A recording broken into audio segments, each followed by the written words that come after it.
أعوذ بالله من الشيطان الرجيم. بسم الله الرحمن الرحيم. ياسين والقرآن الحكيم إنك لمن المرسلين على صراط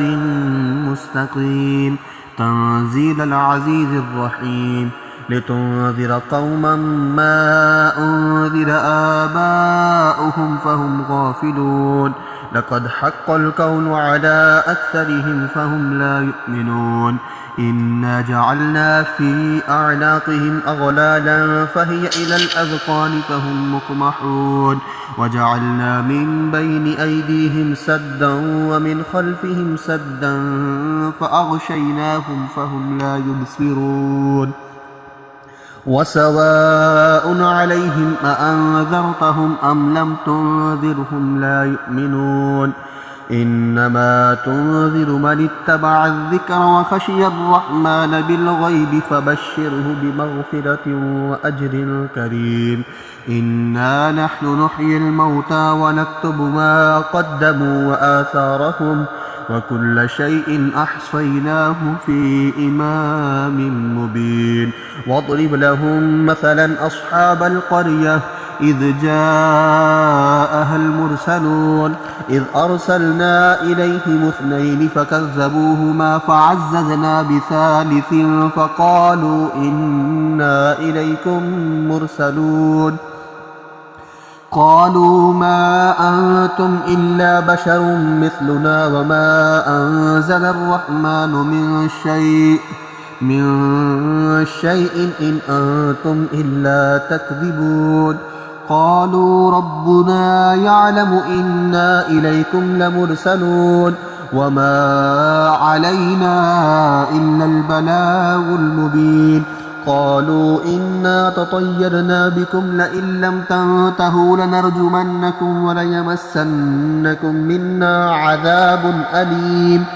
قالوا طائركم معكم أئن ذكرتم بل أنتم قوم مسرفون وجاء من أقصى المدينة رجل يسعى قال يا قوم اتبعوا المرسلين اتبعوا من لا يسألكم أجرا وهم مهتدون وما لي لا أعبد الذي فطرني وإليه ترجعون أأتخذ من دونه آلهة إن يردني الرحمن بضر لا تغن عني شفاعتهم شيئا ولا ينقذون إني إذا لفي ضلال مبين إني آمنت بربكم فاسمعون قيل ادخل الجنة قال يا ليت قومي يعلمون بما غفر لي ربي وجعلني من المكرمين وما أنزلنا على قومه من بعده من جند من السماء وما كنا منزلين إن كانت إلا صيحة واحدة فإذا هم خامدون يا حسرة على العباد ما يأتيهم من رسول إلا كانوا به يستهزئون ألم يروا كم أهلكنا قبلهم من القرون أنهم إليهم لا يرجعون وإن كل لما جميع لدينا محضرون وآية لهم الأرض الميتة أحييناها وأخرجنا منها حبا فمنه يأكلون وجعلنا فيها جنات من نخيل وأعناب وفجرنا فيها من العيون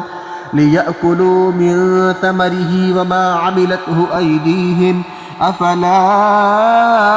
يشكرون سبحان الذي خلق الأزواج كلها مما تنبت الأرض ومن أنفسهم ومما لا يعلمون وآية لهم الليل نسلخ منه النهار فإذا هم مظلمون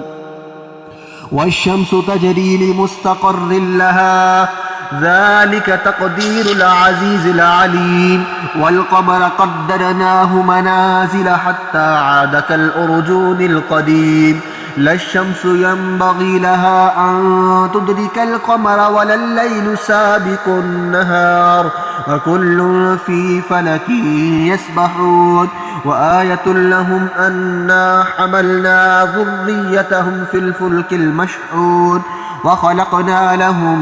من مثله ما يركبون وإن نشأ نغرقهم فلا صريخ لهم ولا هم ينقذون إلا رحمة منا ومتاعا إلى حين وإذا قيل لهم اتقوا ما بين أيديكم وما خلفكم لعلكم ترحمون وما تأتيهم من آية من آيات ربهم إلا كانوا عنها معرضين وإذا قيل لهم أنفقوا مما رزقكم الله قال الذين كفروا للذين آمنوا أنطعم من لو يشاء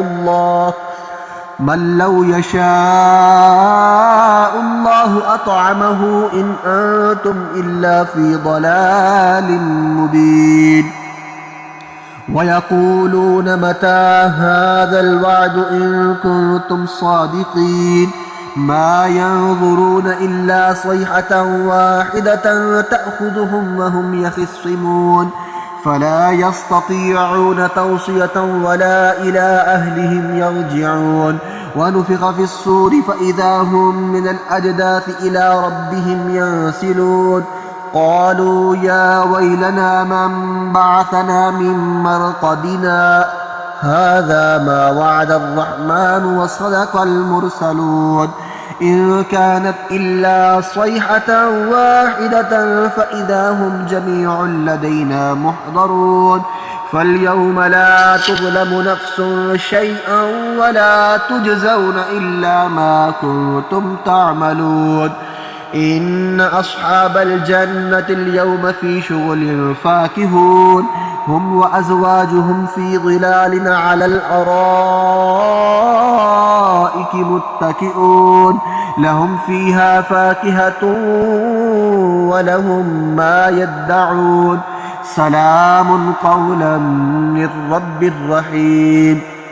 وامتازوا اليوم أيها المجرمون ألم أعهد إليكم يا بني آدم ألا تعبدوا الشيطان إنه لكم عدو مبين وأن اعبدوني هذا صراط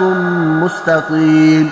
ولقد أضل منكم جبلا كثيرا أفلم تكونوا تعقلون هذه جهنم التي كنتم توعدون اصلوها اليوم بما كنتم تكفرون اليوم نختم على أفواههم وتكلمنا أيديهم وتشهد أرجلهم بما كانوا يكسبون ولو نشاء لطمسنا على أعينهم فاستبقوا الصراط فأنى يبصرون ولو نشاء لمسخناهم على مكانتهم فما استطاعوا مضيا ولا يرجعون ومن نعمره ننكسه في الخلق أفلا يعقلون وما علمناه الشعر وما ينبغي له إن هو إلا ذكر وقرآن مبين لينذر من كان حيا ويحق القول على الكافرين أولم يروا أنا خلقنا لهم مما عملت أيدينا أنعاما فهم لها مالكون وذللناها لهم فمنها ركوبهم ومنها يأكلون ولهم فيها منافع ومشارب أفلا يشكرون واتخذوا من دون الله آلهة لعلهم ينصرون لا يستطيعون نصرهم وهم لهم جند محضرون فلا يحزنك قولهم إنا نعلم ما يصرون وما يعلنون أولم ير الإنسان أنا خلقناه من نطفة فإذا هو خصيم مبين وضرب لنا مثلا ونسي خلقه قال من يحيي العظام وهي رميم قل يحييها الذي أنشأها أول مرة وهو بكل خلق عليم الذي جعل لكم من الشجر الأخضر نارا فإذا أنتم منه توقدون أوليس الذي خلق السماوات والأرض بقادر على أن يخلق مثلهم بلى وهو الخلاق العليم إنما أمره إذا أراد شيئا أن يقول له كن فيكون فسبحان الذي بيده ملكوت كل شيء وإليه ترجعون صدق الله العظيم.